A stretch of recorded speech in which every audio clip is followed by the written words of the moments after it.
All right, so thanks for coming, everybody. I think this is our 7th or 8th open meeting in Oakland. And as you know, in each of our open meetings, we have a subject that we talk about. Today, we're lucky enough to have Kelly talking about liberationist undercurrents in popular culture and in cinema. So without further ado, I'll pass it over to Kelly. I will say one thing. After her presentation, we do tend to talk about, we spend 30 minutes to an hour talking about direct action everywhere, the actions we're doing. And then after that, we have a potluck at 4 p.m. So please do stick around after the presentation for all those things. But Kelly, why don't you take it on? Cool. So I'm going to talk about, obviously, liberationist undercurrents in cinema today, and I'm just going to jump right into it so that you can know what I'm talking about with a clip that I think is exemplary of everything I'm going to talk about here. It's from Pocahontas.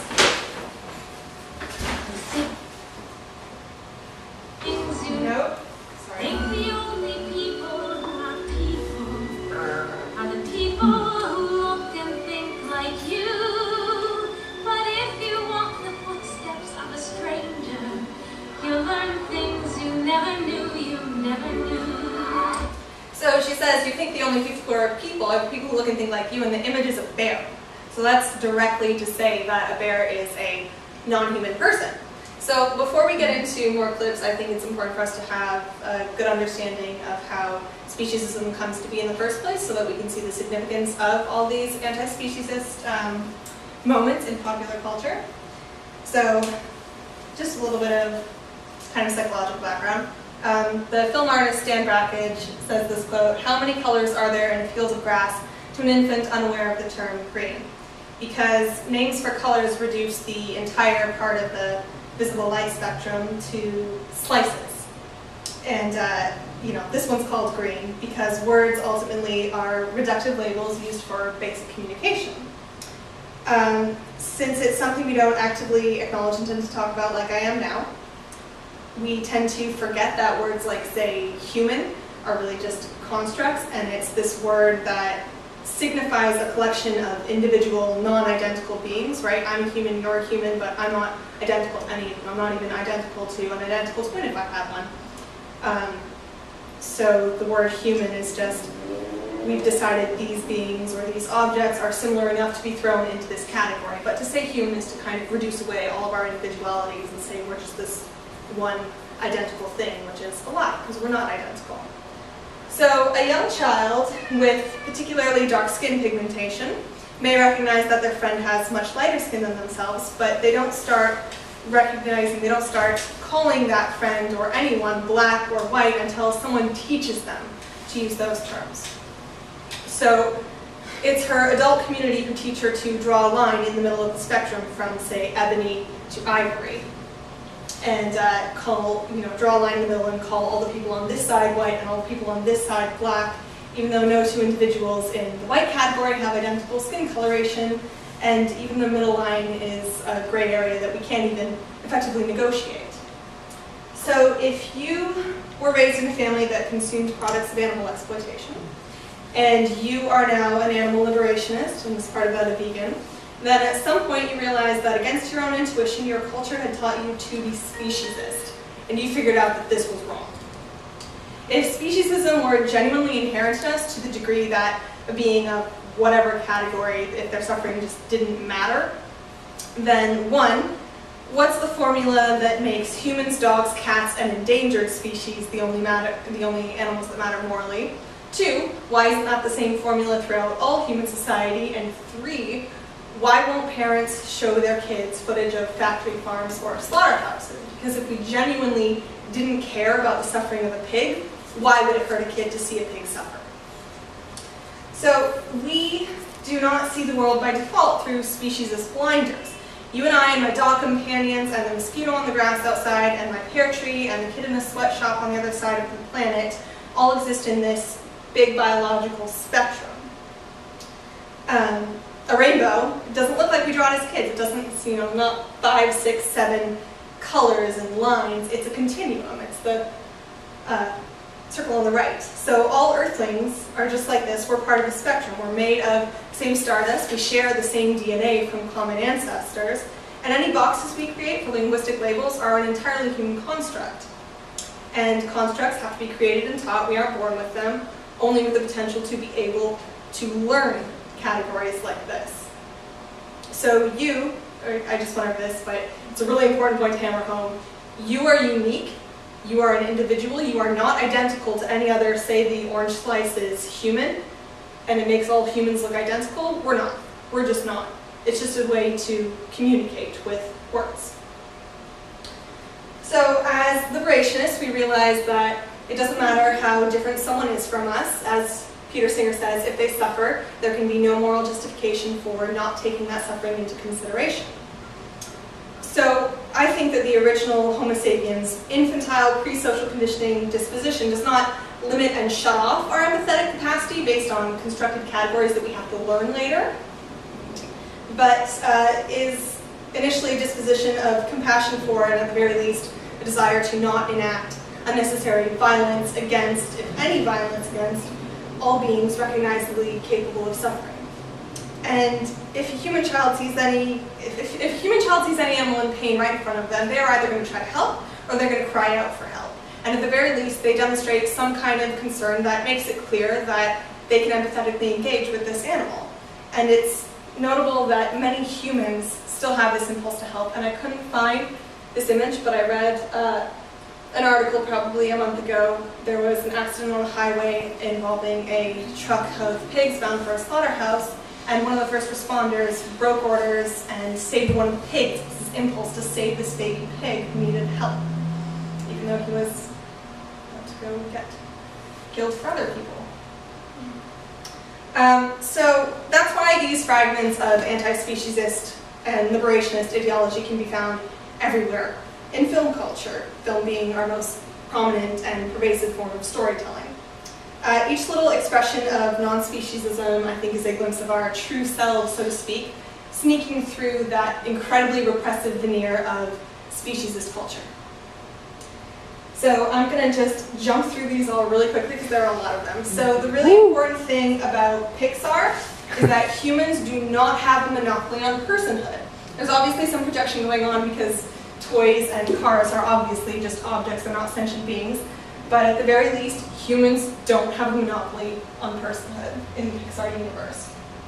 In Up, we see friendships between a human and a bird, and between humans and the dogs, which is to say, they don't need to be part of my life form category of human for me to be emotionally invested with them and to care about them. And, they end up saving this bird, and this dog helps them and is their best friend.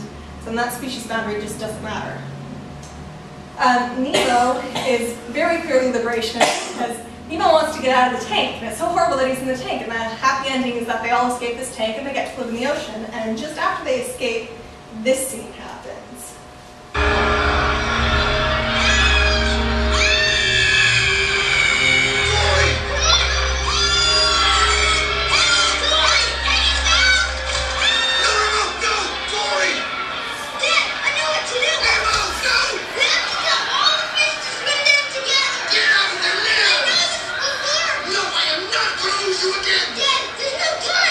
It's the only way we can save Dory! I can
happy, we've escaped, we are free. That's really clearly liberationist.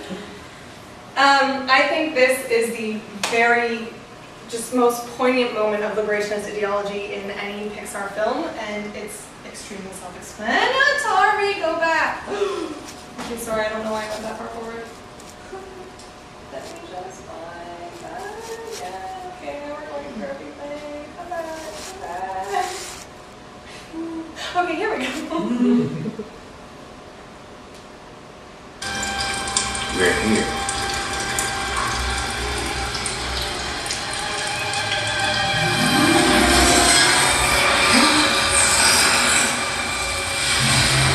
Good long look, right? This is what happens when a rat gets a little too comfortable around humans. The world we live in belongs to the enemy. We must live carefully. We look out for our own kind, Remy. When all is said and done, we're all we've got.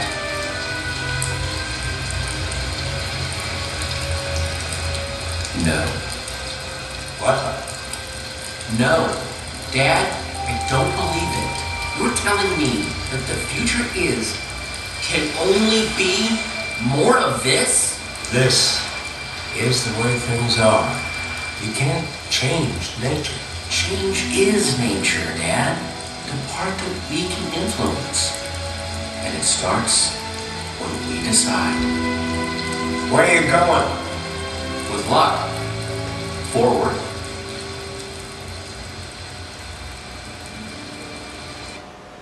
So that's really overtly non-speciesist, not completely anti-speciesist, because he's saying, don't say that all humans are bad. Maybe some are, but that's not the way that it has to be. Humans can change, we can change, forget these species boundaries. Okay, this, I don't know why it's not working, but we've probably all seen Bambi.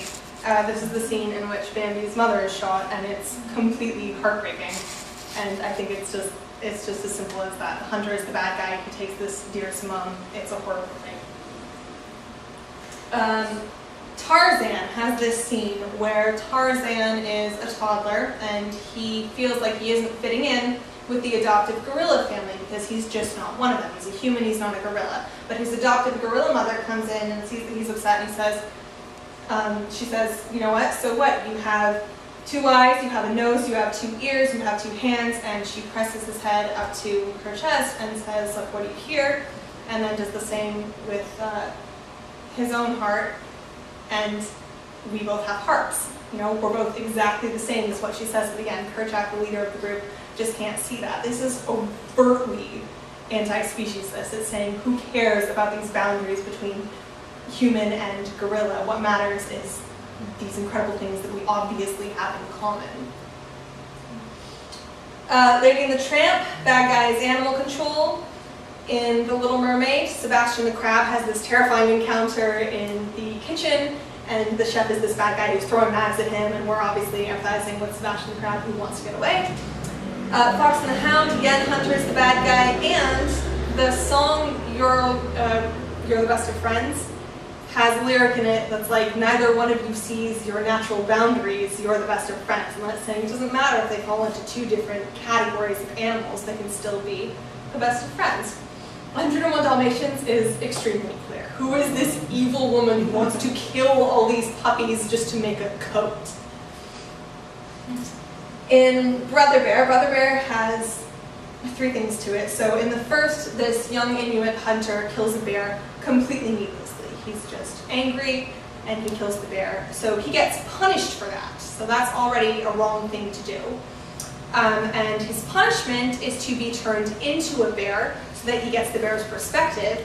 And in the end, when he has the option to turn back into a human, he says, no, this little bear cub needs me. And I don't care that I was born a human and he was born a bear. He's basically my little brother now, and I need to take care of him. So the species boundary didn't matter. They were still family. Spirit is about a wild Mustang, and it's horrible and scary when he's taken to this human colony. And he sees all these other horses, and they're getting branded, and they're obviously enslaved, and it's like they don't even notice it. They're not fighting back. And it's really horrifying for him. And in the end, the happy ending is that he escapes and is free.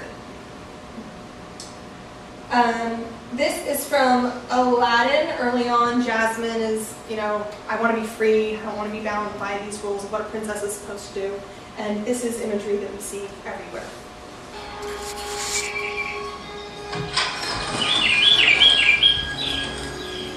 So releasing birds from a cage and letting them fly is extremely potent, I want to be free imagery. And that analogy wouldn't work if we didn't recognize the desire of the birds to be free, to be out of that cage. In The Jungle Book, Mowgli is obviously, he's made a family with these other animals. It doesn't matter that he's a human, one's a bear, one's a panther. They're family.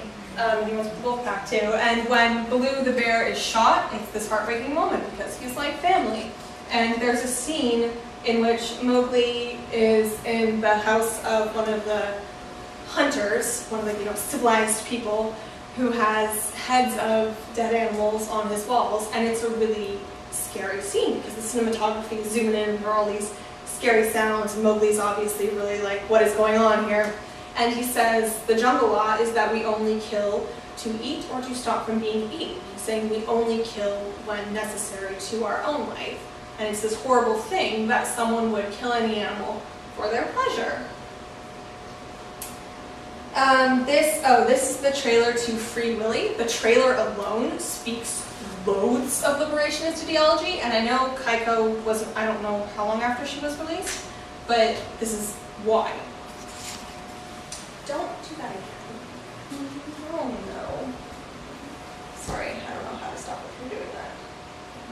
I've never used Pressy before.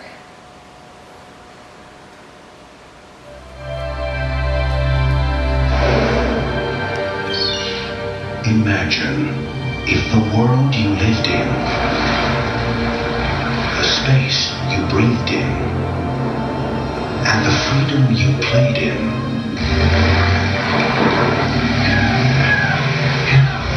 was suddenly taken away. Imagine if the only person who knew how you felt was a boy who felt it too. You like him, yeah. In a world where beauty is held captive, Where's your family? it takes a special friend Willie doesn't have a problem. They appreciate each other. Looks like Willie's got himself a soulmate. to set you free. What's the matter? Will's still unperforming. We're getting deeper into this. He was too big and too old to be caught in the first place. Hey, Will's worth more business luck. They tried to kill him. Warner Brothers proudly presents Let's free Willie. He's got a family up there. I heard him. the most unexpected friendship of the year. I gotta look out for Willie, and I gotta do what's best for him. Understand? If you don't get Willie in the water soon, he's gonna die. Nobody steals a whale. We gotta hurry. Not doing so good. Don't let that whale get away! Go, Willie, go. The greatest adventure of the summer. Free Willy. So, pretty overtly liberationist. A few years ago, a movie was made called Rio, and these two blue macaws, they're like the last of their kind or something. So the bad guys are the people who want to catch them and put them in chains and in a cage and sell them for a profit. And the happy ending is that they're free and safe in a wildlife sanctuary. Babe. Babe is a big one. We developed this really personal attachment to this pig because we see this story of this pig, and by the end of it, you cannot imagine killing Babe just to eat bacon because you have this personal story of him. He has become a person. He's no longer just an object, just a pig. He's a person.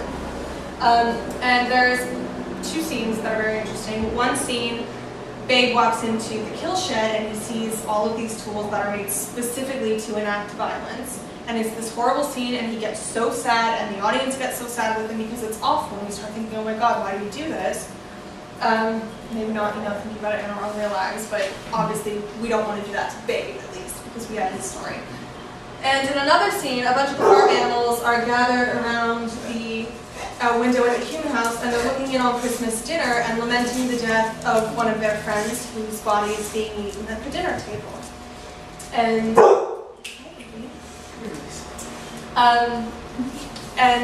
another thing I'd really like to point out about this is James Cromwell went vegan because of this movie, because he thought, you know, we're working with these animals all day and we're caring about them and taking care of them and we love these animals. And he recognized how dissonant it was to then go sit down and eat the flesh of other animals.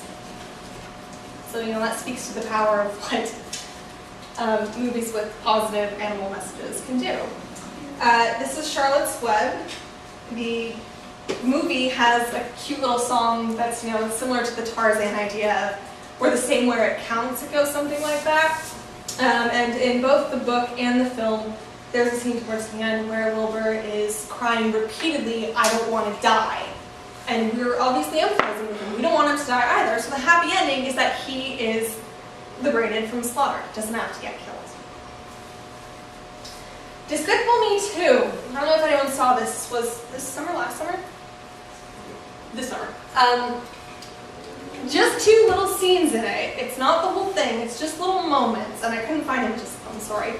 But there's this one moment where he's feeling really good, this main character guy. He's feeling really good, he's happy, he's having a day, so he's being really good to like everyone he comes across. And part of that is being good to the ducks who want to cross the road in a busy street. He helps them cross the street. So the idea is if you're a good person, if you are a morally good person and you're being good to other humans, then you're going to be good to animals too. Of course, there was another scene, this was earlier in the movie, where he's roasting the bodies of several chickens on a spit for his daughter's birthday party. So I just think that's an extremely interesting case of cognitive dissonance. But you still have this idea in there that if you're a good person, you're good to animals. Pokemon. All the animals in the Pokemon world are Pokemon, and they all like get along, and everyone cares about these Pokemon. There's so much non-speciesist ideology in Pokemon, and just other really good moral stories. So here is one of my favorite moments.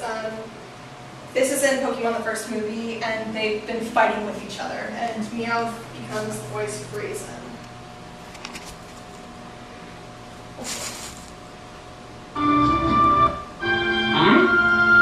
You're right. We do have a lot in common. The same earth, the same air, the same sky. Maybe if we started looking at what's the same instead of always looking at what's different, well, who knows? And that's just, you know, the ideology of why do we have to have these barriers? Why do we have to focus so much on, you know, Lisa is this much different from me because she has fur, whereas I have hair, right? Why can't it just be more important that we both have eyes, we both have a mouth, and we both like staring at each other? Big Miracle just came out recently, and it's based in a true story called Operation Breakthrough, in which people genuinely cared about this family of whales that was trapped in the ice because a story was being told about them. And once you tell a story about someone, and these were real whales, it is so much harder to objectify them and reduce them to just a thing to eat or use. If you tell a story about them, they become persons. And I don't actually know how successful the movie was, but I thought it was a really beautiful movie.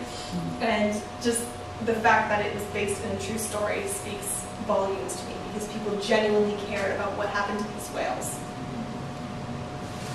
In King Kong, the beautiful giant gorilla is portrayed as this majestic being, and it's an act of really selfish evil when he is captured, when his freedom is taken from him. And it's a tragedy when he dies.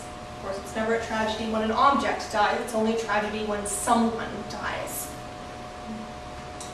This is a clip. No! This is a clip from Legally Blonde 2.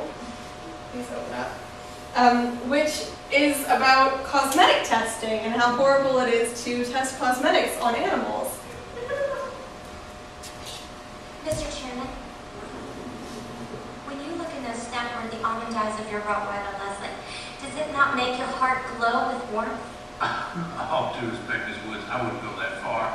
When you learned to differentiate between 7 different kinds of pipes and fetch each one on command, did you not swear to protect him with every shotgun in your charming little ammunition case?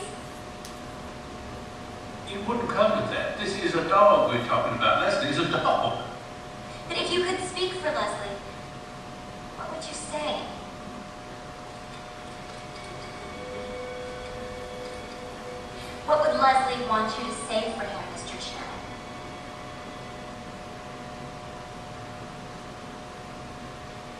Stan.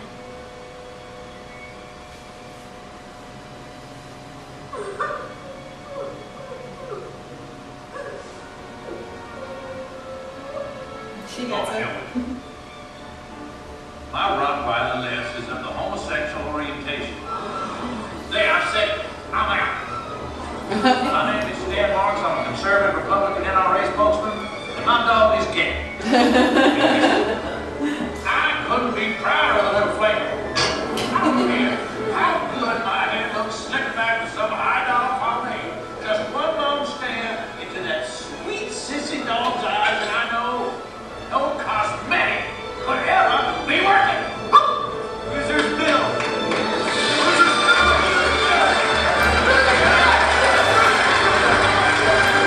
So that's pretty clear, right? I love my dogs, therefore how could I possibly enact this kind of violence against other animals? At least, you know, for something as superficial as a cosmetic. Okay, please come back. You sure?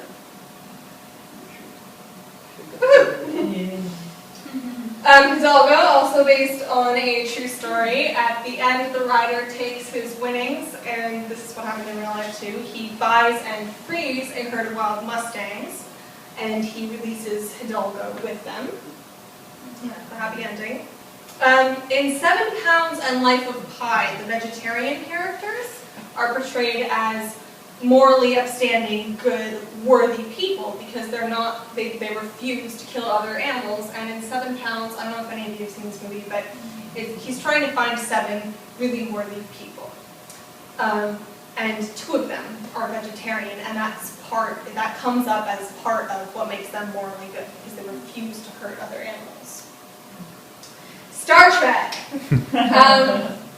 There are 3 key things in Star Trek. It's worthwhile to note that Star Trek has a lot of anti-speciesist ideology insofar as those species are bipeds and can speak English.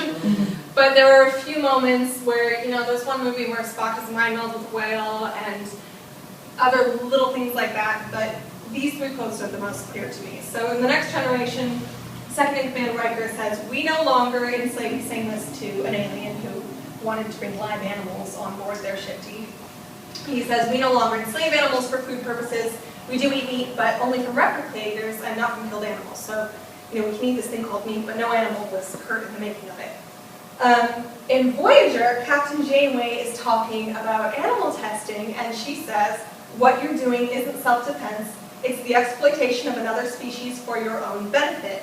My people decided a long time ago that that was unacceptable, even in the name of scientific progress." Really overt anti-vivisection, like blatant right there. And in Enterprise, Paul says to humans who are just going out to space and still eating meat, she says, "You humans claim to be enlightened, yet you still consume the flesh of animals," because it's clear, I guess, to the writers or to her species that, you know, you don't need to kill them, so why would you kill them? This is my favorite. Optimus Prime in one of the Transformers movies says, "Freedom is the right of all sentient beings." It is right there. This ideology is so clear. It's really just a matter of applying it and realizing that the animals we exploit for food, clothing, testing, whatever, are sentient beings. And the ideology is right there. We already believe this. Cloud Atlas doesn't have any directly animal liberationist sentiment, but 2 of the 6 storylines are about, trying not to give spoilers, about liberation for those who, by legal birthright, don't have any rights. But it's about their freedom and how they deserve freedom just by right of being. And the entire movie is about breaking boundaries, so breaking down things like I'm talking about species boundary. It's just about shattering all of that. There's one quote that's, "All boundaries are conventions waiting to be transcended." And that rings throughout the entire movie. The last clip I will show you from the movie is the ending scene of Black Beauty, which I think just speaks volumes. So if you haven't seen Black Beauty, it's a story of a horse's life, and sometimes it's a life of cruelty, sometimes it's a life of kindness, but it's told through his eyes. Warranted the range rate, warranted the range rate, 16 guineas, you give me 16 guineas. Anybody out there, 16 guineas for a petrol? What are you with any of this, love? Oh, there's nothing for them but the butcher's mate. I was too weak to care.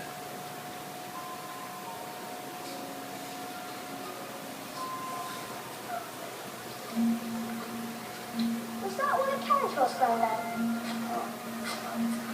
He might have been any. That's the kind of built the other horse spoke. Wouldn't you say, Joe?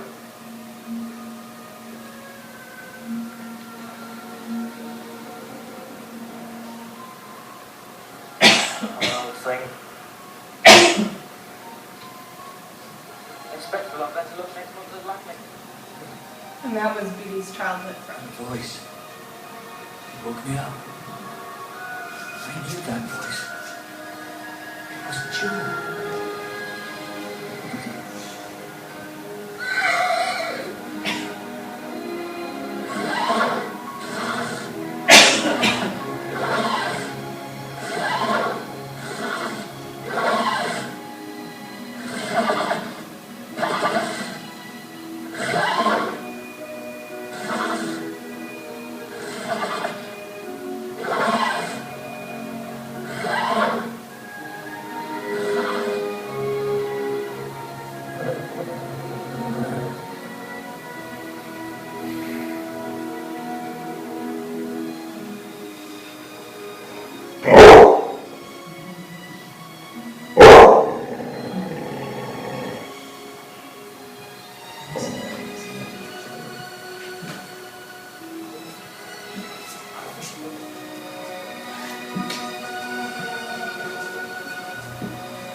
I have now lived in this happy place a whole year.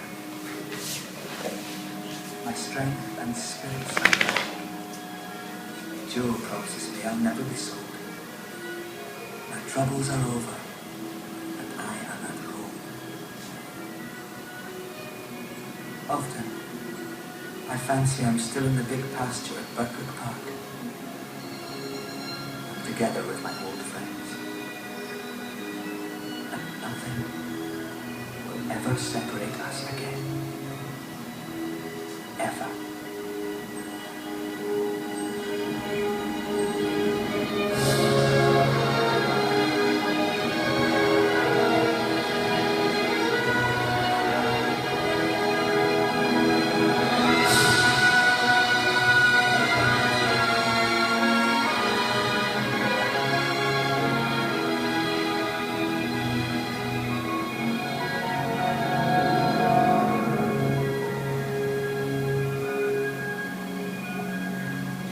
So that's a really bittersweet ending, but throughout the movie we really come to love this horse, and it's a relieving end that his suffering is done, all the cruelty that happens towards him in the movie is done, and he gets to live, he said, Joe promises me I'm never going to be sold, I'm going to get to live out my life here with my human family, and I'm going to be okay.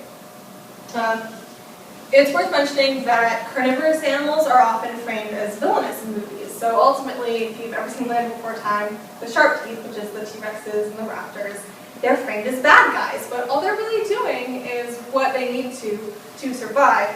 But we make them objects. They're not persons like the vulnerable little herbivores who have personalities and they talk. They're just rawr, rawr, scary monsters. That's all they do. So we almost always take the side of the prey animal and frame the carnivore as a bad guy for wanting to hurt the innocent, vulnerable creatures whom our impulse is to protect. Also notice the overwhelming frequency with which kids' films have animals, because human children really love animals. And notice too that almost all violence against animals portrayed in any narrative, film, or TV show, well, like for audiences of any age, it's off screen. You hardly ever see an animal getting hurt right on screen. Look for this next time you're watching The Walking Dead. There's a lot of implicit violence against animals, like Daryl's got to kill an owl to eat it, but it's just he raises up the bow, and then the next shot he's just holding a stuffed owl, which we have our own issues with. But the idea is you don't see it on screen because people don't want to see violence against animals, and especially in Walking Dead, what is interesting about this in a lot of movies is that it's easier for us to watch violence happen against a guilty or evil human body than to watch violence against an innocent, vulnerable, non-human body. So I personally take this, I think of this inherent desire to not cause unnecessary, if any, suffering in any being, often when I face even the most resistant of speciesists, because ultimately, if they can be moved by the suffering of a human being, the only thing stopping them from caring about non-human beings is that species' blinding, which is pushed into us by ads for leather bags and by the food that looks nothing like the violence that produced it, that their parents put in front of them growing up. Ultimately suffering is suffering, and our empathy doesn't stop at the Homo sapiens, constructed boundary line any more than the anatomical attribute of two eyes does. It might be harder for us to empathetically engage with, say, a fish than with a chimpanzee, as the differences in our facial features become more distinct. But ultimately, if we are capable of empathetic engagement at all, and someone in front of us is suffering, then we can probably see it. We just pull blinders over that ability because of the species' status quo that forces constant pressure on us through advertisements and moreover through seeing everyone, every day, everywhere we go, eating coagulated mammary secretions and wearing someone else's skin on their feet. So we just don't think about it. We see all these products of violence, but we don't see the violence. We can't connect, well, I mean, some of us obviously can, and I think everyone can, but we haven't made that connection, so to speak, as the reference lingo goes. I don't think that ignorance is bliss so much as I think that indifference is bliss. And the reason I say that is everyone knows that it's really, really painful to challenge the status quo, especially those of us who have decided to open our eyes to and opt out of the speciesist violence that takes more lives in a minute than any of us even have the mental capacity to think of as more than a number. That's a really, really difficult thing to come to terms with. And I personally know people who I'm pretty sure are only not open to it because they know how painful a reality that is to come to terms with. Because one of them has said to me, I don't want to be like you thinking about all that pain all the time. But ultimately, that's just it. If speciesism can be learned, if we can learn to put that blinder on, then we can unlearn it, we can forget it. Racism and speciesism have been largely forgotten in this society. No matter what racism and sexism you see, and yes, obviously there's a lot of it, no human is any white male human's property anymore. And that property status is exactly what we are trying to do away with the liberation movement. So those speciesist blinders were put up and they can be pulled down. Because ultimately, we didn't learn to care about animals. We learned to pull down the blinders that stopped us from caring about certain animals. So, has everyone seen this clip? Yeah. Do we want to watch it again, or should we just leave it? Has everyone seen it? No, let's watch it again. It's a very heartwarming clip. Come on. If it will start. Tá bom? Tá. Mas come seu nhoque de polvo? Ah, mãe, tá bom. Esse polvo não é de verdade, né? Não. Então tá. Ele nem fala e nem cabeça tem, né? Cadê a cabeça dele? Não tem cabeça. Isso aí é só as perninhas do polvo picada. Ah, e a cabeça dele tá no mar? Tá lá na peixaria. O moço cortou assim? Cortou. O quê? Pra gente poder comer, porque senão a gente ia ter que engolir inteiro. Mas por quê? Pra comer, amor. Igual corta o boi, corta a galinha. Ah, a galinha. Ninguém come também. Ninguém come a galinha? É os animais. É? É. Mas vamos comer o nhoque? Come a batata, então. Só batata e só arroz. Tá, Nem povo é os animais. tá bom. Todos esses são os animais. Peixe é os animais. Ovo é os animais. Cães é os animais. Vaca é os animais. Porco é os animais. É. Então, quando a gente comer os animais, eles morrem. Por quê? Pra gente poder comer, meu amor. Porque eles morrem. Não gosto que eles morrem. Eu gosto que eles ficam em pé. Feliz. Então tá bom. Então a gente não vai comer mais não, tá bom? Tá. Esses animais tem que cuidar deles, não comer. Tá certo, meu filho. Então come a parte da batata e do arroz. Tá bom. Por que você tá chorando? Não tô chorando, não. Ah, Eu tô emocionada com você. eu tô fazendo uma água saindo. Então come. Não precisa comer o polvo, não, tá? Tá bom. So, we are all who's Antonio at heart. This is all of us. And in my eyes, these anti-speciesist undercurrents in art indicate that there is a great deal of hope for every human being we talk to. Everyone who isn't a psychopath, at least, and happily those are few and far between. Likely, the speciesist mindset of most people you already know already has holes in it for dogs, for cats, for maybe chimpanzees and other primates, for endangered species, and probably for any animal hurt right in front of them. So use that. They are, I think, already on the side of compassion. They already want to live cruelty-free. They already want liberation. They're just not quite connecting the dots. So get at those holes in the wall of anthropocentric speciesism that is preventing them from recognizing the suffering for which they are responsible every time they purchase a product of animal exploitation, and tear that barrier down. Because I think everyone is a liberationist at heart, and we just have to find a way to show them that.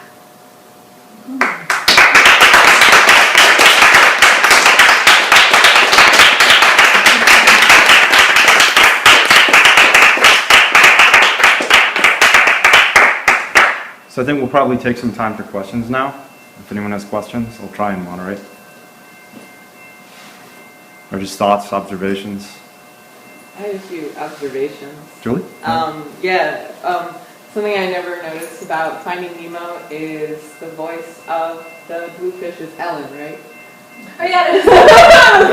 I'm like, you know that voice. Is that Ellen? She's a vegan, isn't she? Because sometimes when I'm having trouble like getting something done, I'm like, just keep swimming, you know. So that was really interesting. And then I was thinking about all of the things that influenced me when I was a little kid. Some of those movies were out when I was a little kid, like Bambi. But another one I thought of was Captain Planet. And I have a very specific image in my head of him or somebody walking into an animal testing facility, and there's like a bunny rabbit with its eye held open with some kind of a machine, and they're like dripping something into it, like testing a cosmetic. Now, as we were watching like the Legally Blonde thing talking about cosmetics, which I think is hilarious, well not hilarious, but sad, I don't know, because Reese Witherspoon is wearing a heck of a lot of makeup, and I wonder if it's cruelty-free or not, I don't know. Sadly ironic, I guess. Cognitive dissonance can be a really powerful thing. Right. But yeah, you got my like wheels turning about what was it that in my childhood existed the way this did, because Pixar didn't exist when I was a kid. But what did, you know, like Captain Planet and Black Beauty. I read Black Beauty in... And a lot of those Disney movies already did.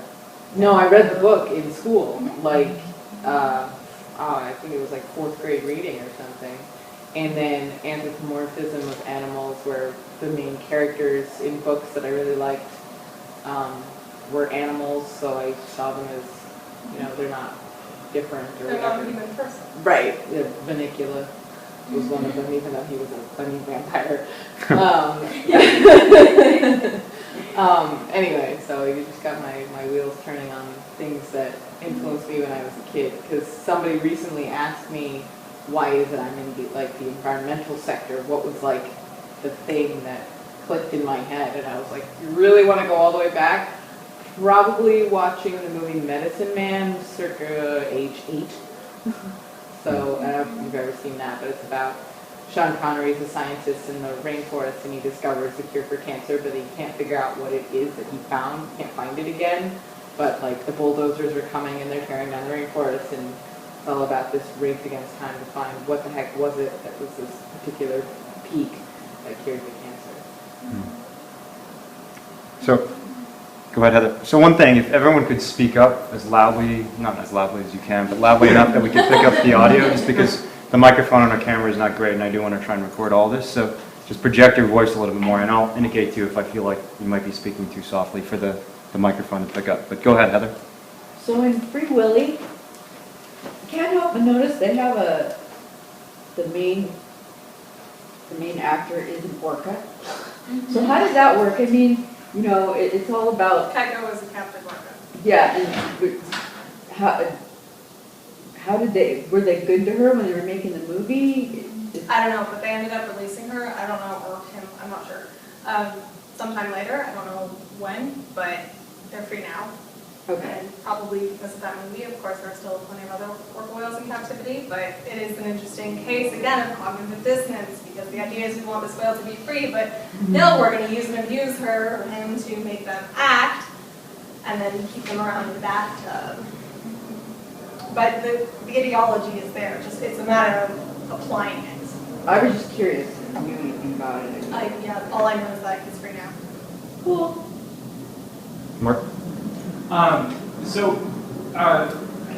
a little bit darker side of it, but correct me if I'm wrong, when people do put speciesism in the movie, it's usually like framed within, like, you know, the carnivore is somehow bad, or you know, people eat food, or, you know, but it's like, I mean, is it, I mean, in people's experiences, it seems that, like, if you are being speciesist, you have to do it within very defined bounds. So not only is there liberationist, I mean, is this correct? I'm not as much of a film buff, I think, to make this claim, but it would be interesting to know if, like, or I mean, like if you know, maybe watch more movies than I do, but like, okay, but like when speciesism is in the movie, it's like it has to be within certain socially acceptable bounds. Yeah, I think that's definitely true, because I mean, like you already said, challenging the status quo is really difficult. So if you go completely out of it and say no species boundaries, whatever, then that might be really hard for people to get. So that's probably why we still only have these little glimpses of it. Like in Pocahontas, it was just, I mean, she does have, you know, a friend raccoon and a friend hummingbird, but it was just that little glimpse, that really powerful glimpse that says this bear is a person, get it through your head. Okay, now we're gonna go on to other things. So I don't know, yeah, that'd be a really good thing to look into. But yeah, saying carnivores, you know, all carnivores are bad guys is extremely speciesist. But I think the reason I brought that up was because it's saying we should be compassionate. You know, the ones who do the hurting, the ones who hurt other innocent beings are bad guys. So. Number 4 Time does address that. There's one where they make friends with the Tyrannosaurus Rex. Yeah, Chomper. Yeah, that's true. So yeah, everywhere. Anti-speciesist ideology is everywhere, and I think that's a really good cause for hope. Is it both? Yeah, great presentation. I really enjoyed it. But it seems like the great majority of the movies are for kids, in which the stories are encourage the audience to empathize with animals. And it seems to me like the adult movies, you're empathizing with the vegetarians rather than with the animals. It seems somehow infantile to love animals. And then, like, when you're grown up, well, then you can like the vegetarians, and therefore they're good, and therefore you want to be like them. This isn't something I've gotten from your presentation, but I've noticed it in general. And I've also noticed that in pop culture, it used to be vegetarians were just like the kooks, the lunatic fringe, and now it seems to me that they become much more sympathetic in pop culture.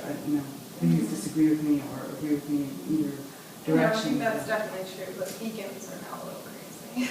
Well, no, even vegans are a little bit less kooky than. Depends on where you are. They're the butt of a lot of jokes. I do notice that. Ridiculed, maybe not kooky, but still ridiculed. Yeah. Ridiculed. But I'm wondering if, and I'd love to see examples of movies in which adults are actually empathizing with other species rather than going through the medium of children where it's allowed because they're little kids. But once you're an adult, it's infantile, and you should be beyond that, is kind of the. Perhaps. I didn't honestly look at too many adult movies because I was just kind of going from one of the movies I already knew that I could think of. But there are still those moments like in Hidalgo. He cares about the horses, so he frees the horses. I forget what other adult movies I showed. But Transformers. I mean, some people might say it's for kids, but really it's aimed at my generation who watched that when we were kids. So. I think honestly, if you watch any movie, you'll probably find something in any movie, a little something. And it might not be directly animal liberationist, it might be compassion for an innocent, vulnerable animal, it might be break down barriers, whatever they be, racism, sexism, and that obviously has to do with breaking down barriers of speciesism too, because they work exactly the same way. So I think there's a little bit of something in everything, because ultimately, I really don't think we are born speciesist. I think we are born seeing that the rainbow is a rainbow. We don't see the categories until someone tells us to draw those lines.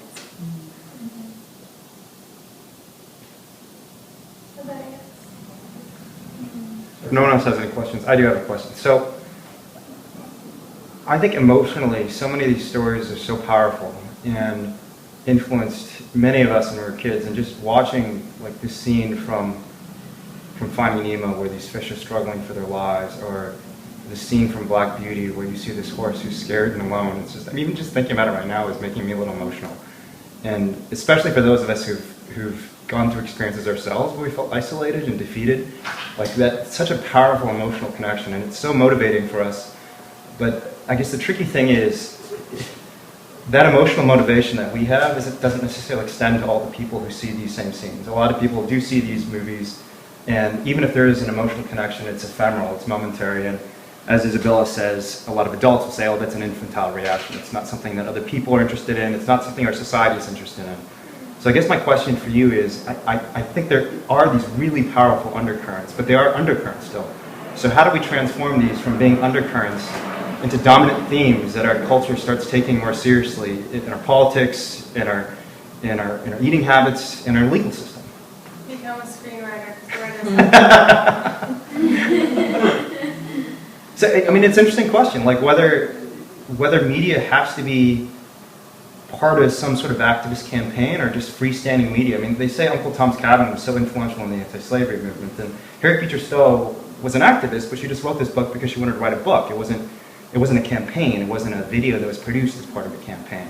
And part of it, I mean, part of the value of it was that it was just a good book, you know. And so I think there's value in that. But I also think a lot of people are exposed to these storylines, and without some sort of political structure, some sort of paradigm or storyline about social change accompanying that emotional empathy that's triggered by the storyline, there isn't a trigger for change. And I guess the question is, I mean, is there a way for us to capitalize on what I think are these very powerful undercurrents to create a more affirmative and structured and concrete movement that actually improves the lives of animals that are existing today? I'm trying to think to film history for the last two movements, for civil rights and for women's rights. And I don't know off the top of my head if anything was directly related to, if any movies were made that were directly related to campaigns and those liberation movements, of course not quite liberation of that point, but those social justice movements. And I can't think of any, but it's really clear to see through time. I mean, you know, Disney has taken out all kinds of movies from their archive for incredible racism and sexism and anti-Semitism and everything.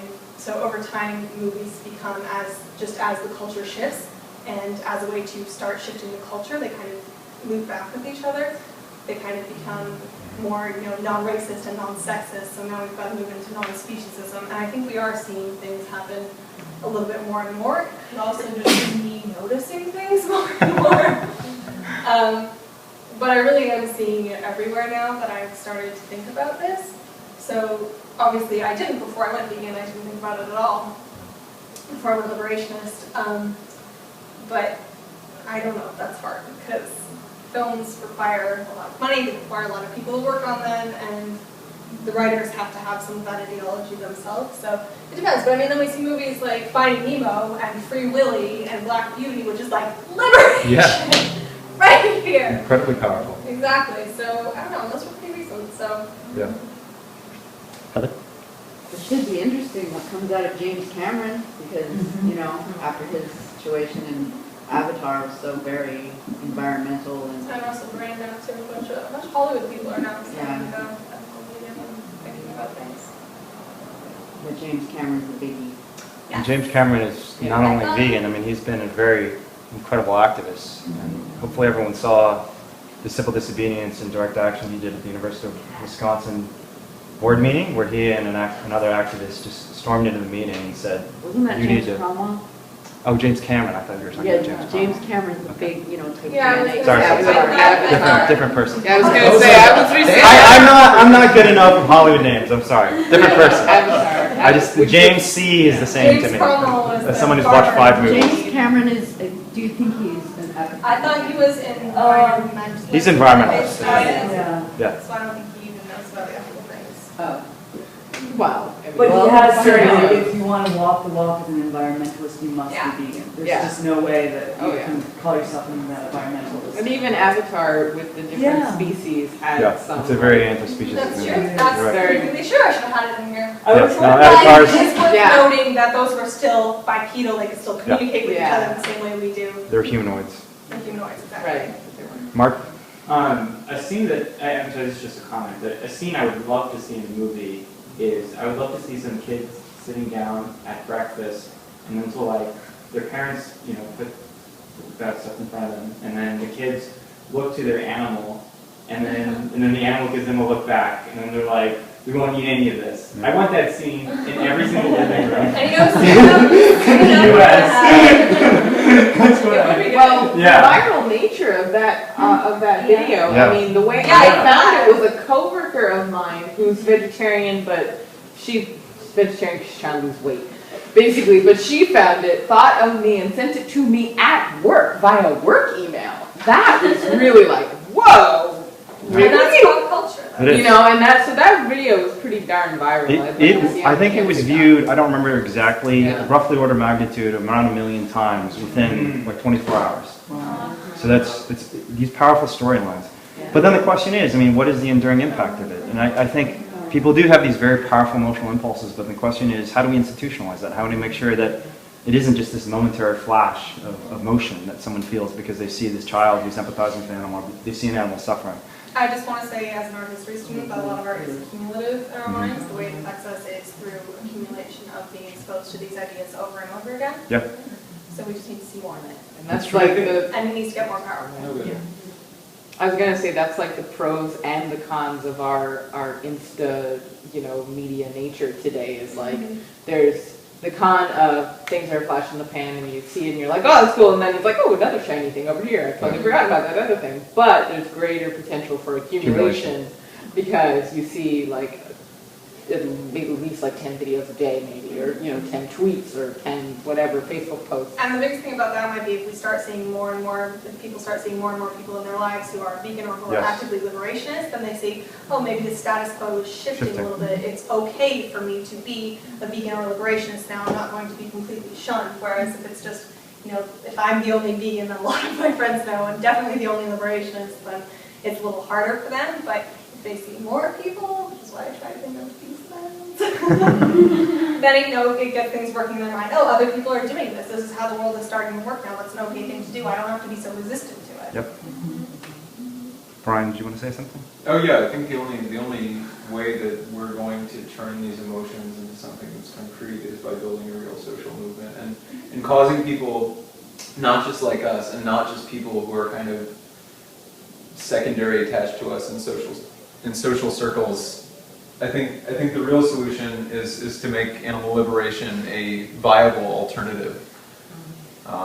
Because I've watched a lot of these scenes, and a few years ago, how I saw them was, oh wow, this is really sad, but it's kind of a necessary thing, right? All of these fish that have to die for me to eat, oh, woohoo.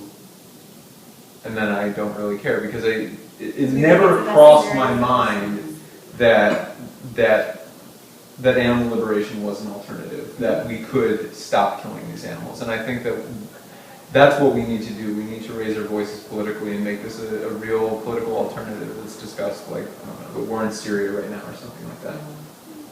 And that can only happen with civil disobedience, with confrontational protesting.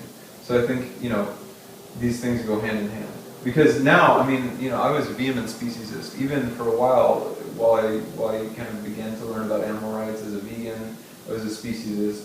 But now, being involved with DXE, I've rewatched these clips, and I almost never cry during movies, but I had to stop myself at maybe half of them, because I was almost just broke down into tears.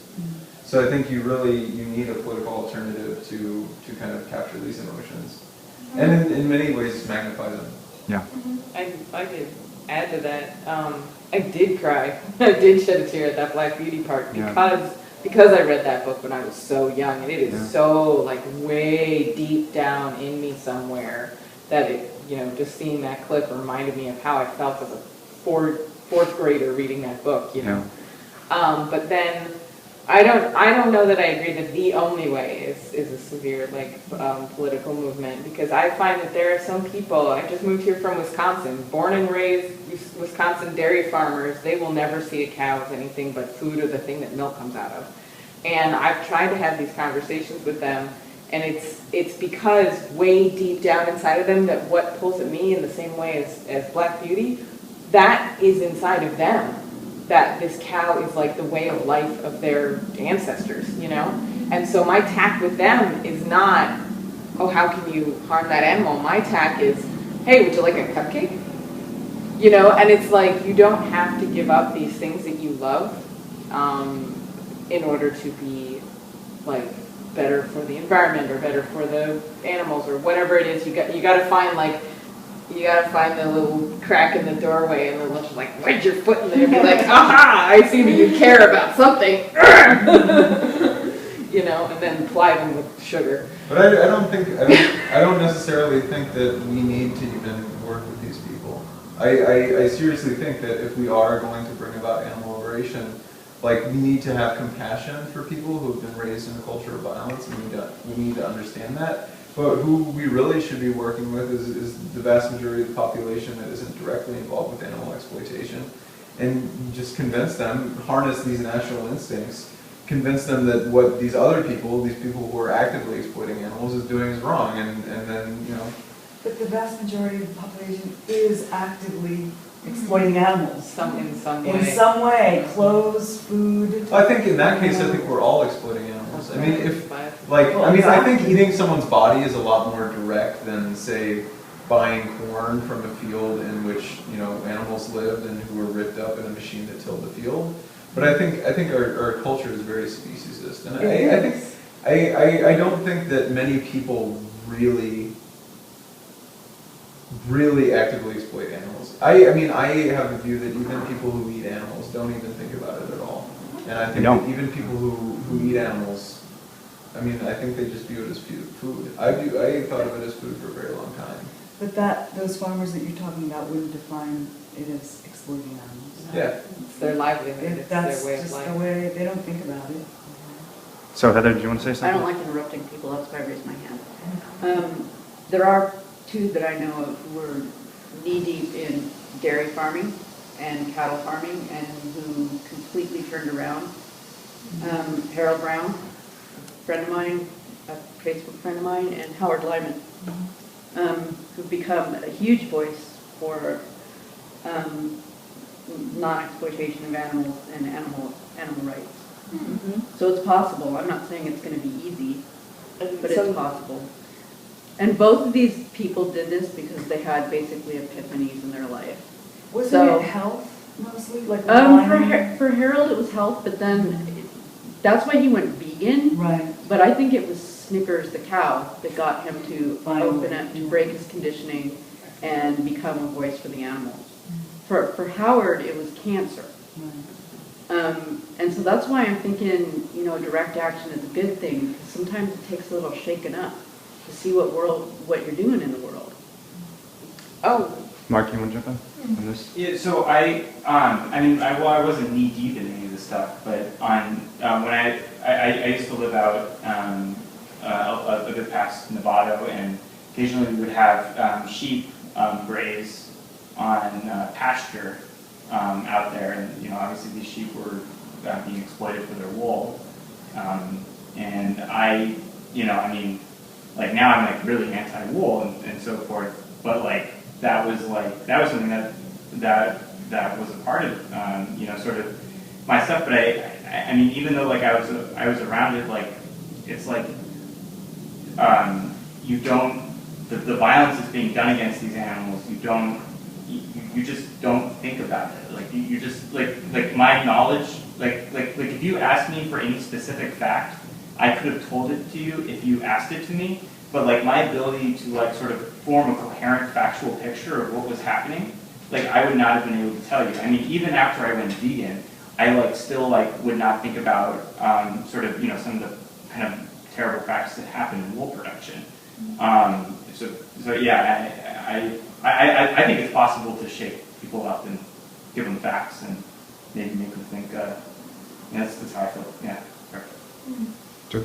And I would never say that direct action is not, a viable option. It's one of many, but I think that some of the most powerful voices that can then turn around and speak to their people are the people who were the dairy farmers, who then saw the light, for lack of a better way of putting it, and then, because, when I'm from New York, New Jersey, I'm not of their culture in Wisconsin, and when I try to talk to them, they're like, oh, shut up, go back to your city where you can have your, foo-foo hippie food. But when, the former dairy farmer turns around and says, maybe this isn't such a good idea, they hear it much more strongly, much more, I don't know, it cuts through the haze somehow. I think it's why Howard made a couple of movies and spent all his time going around the country lecturing. So, Chris, yeah. something to say? I definitely agree that direct action is most powerful when it comes from a member of your own community, or any, not even just direct action, but any kind of confrontation or any kind of conversation is more powerful when it comes from someone who you see as someone like you. And so whether it's a cupcake or whether it's getting in their face and yelling or any sort of thing, whatever you're doing, it's going to be more powerful when you see, oh, that person, they know my life, they have lived my life, and so they understand. And they still think that other way, But I mean, nothing always. There's no one thing that always works on an individual level, but there are things that pretty much always work on a societal level. And so, and the way we look at changing an individual is different. You use different things when you're dealing with individuals versus when you're dealing with society. And some of the things are the same, and some of them are different. But yeah, I don't know. It's nice to offer people food. Food and warmth are really nice things to offer. Whether you're doing it for any reason, we have a potluck later, and, we're going to offer people food and warmth and hugs, and those are really powerful, wonderful things. But I think the most powerful thing is just honesty. So, if you're giving someone a cupcake, or if you're shouting at someone, you have to be honest. You have to say, the things that you think are right, say that they're right. The things that you think are wrong, say that they're wrong. And it doesn't matter the tone of your voice nearly as much as the honesty of your message. So it's if you go and shout things at people and you're being dishonest, then that's not really useful. It's not really good. And if you, but the same way, if you give someone a cupcake and you're like, oh, I don't care if you're eating animals, but here's the vegan cupcake, that's also dishonest. So, I don't know.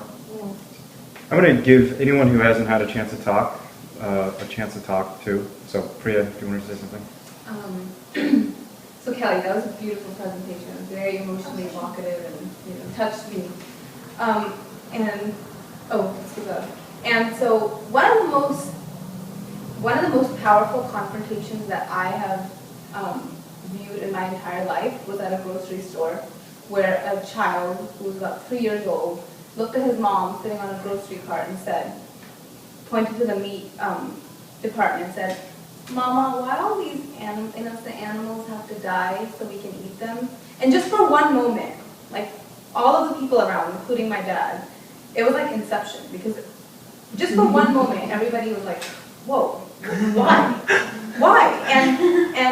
And she was trying to shut him down because she was embarrassed. But that was so powerful, and it was so honest, and it really ties it all together, because there's something so pure and so powerful about young children who are innocent speaking up for other innocent creatures, because they're the same. Their innocence inside of them is the same.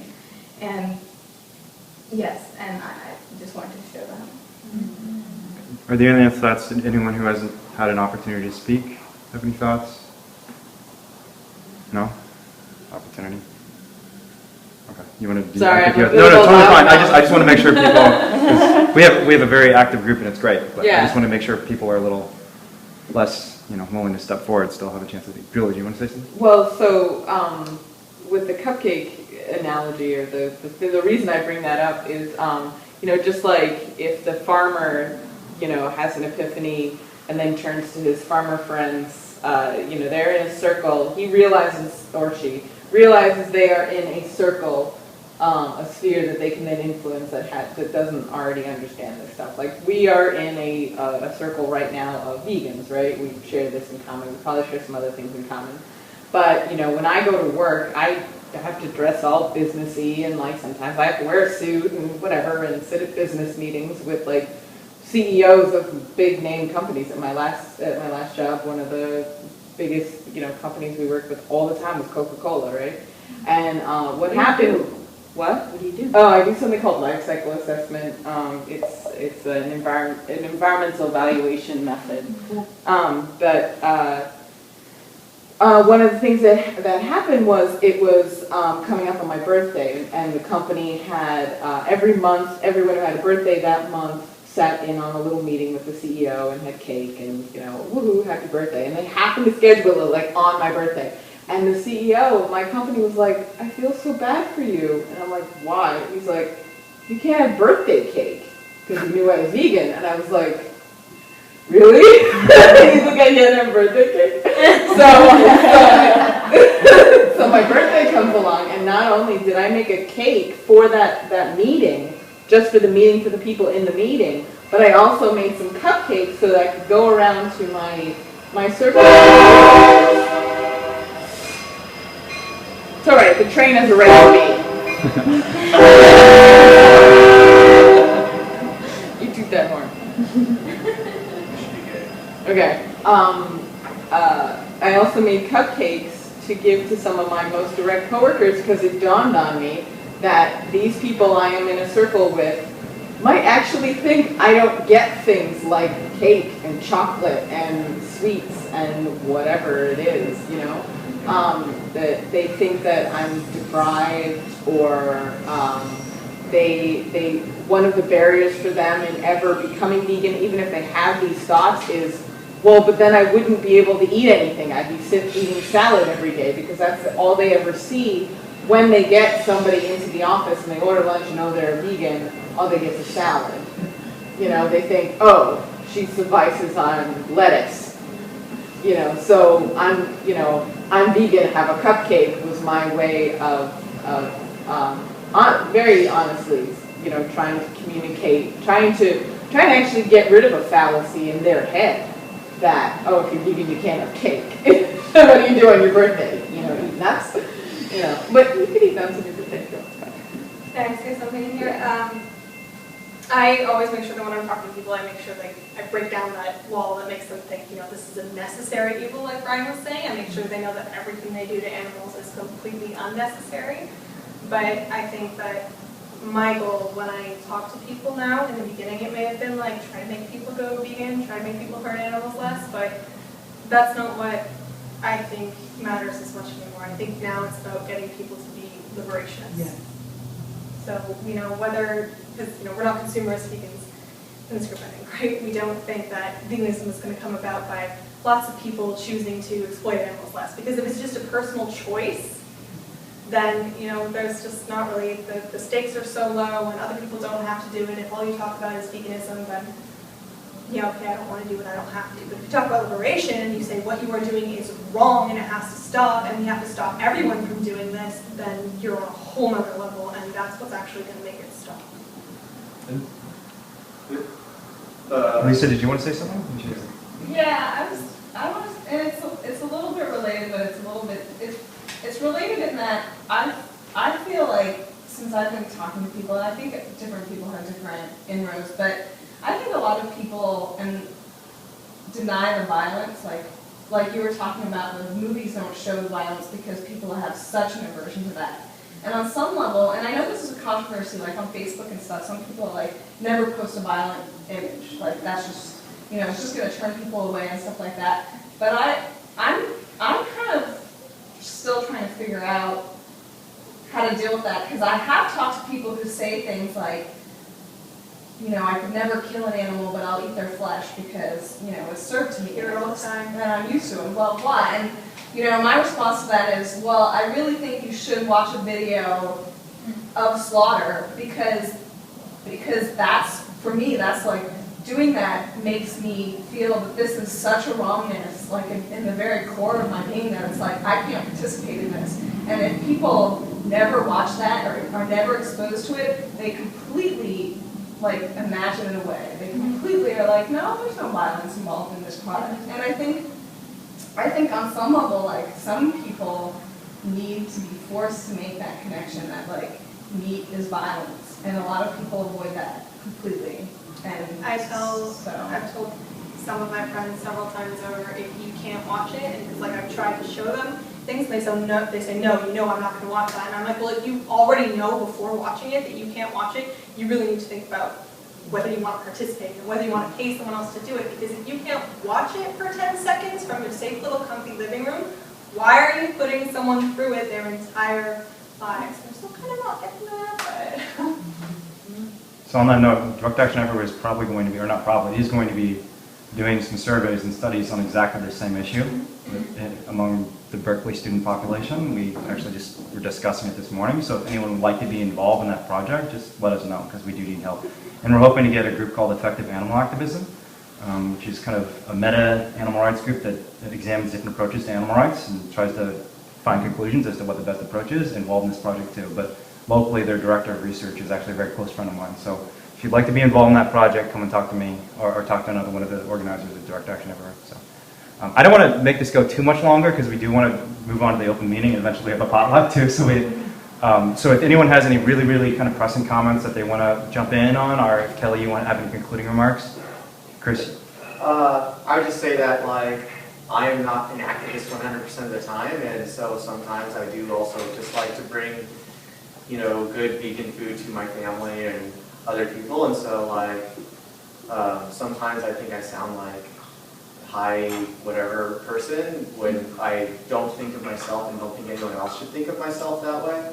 So like yeah, I think that there's a value to, you know, all of these other things as well.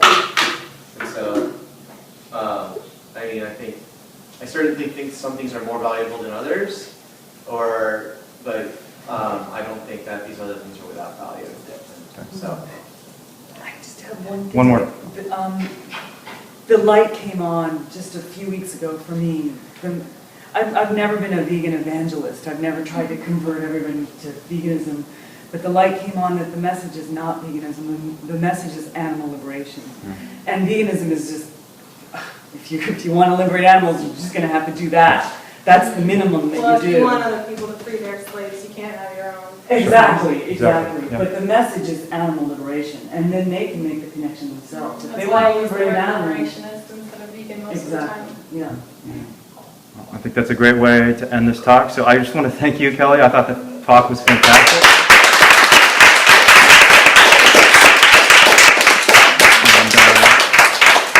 And I guess the other thing is, if you have a topic you're interested in discussing at one of these meetings, please come and talk to one of us, because every one of the open meetings will have some subject. So maybe we'll take a little bit of break. Let's take like a couple-minute break, and then we'll talk about our organizing principles and talk a little bit about direct action everywhere, what we're trying to do in the Bay Area.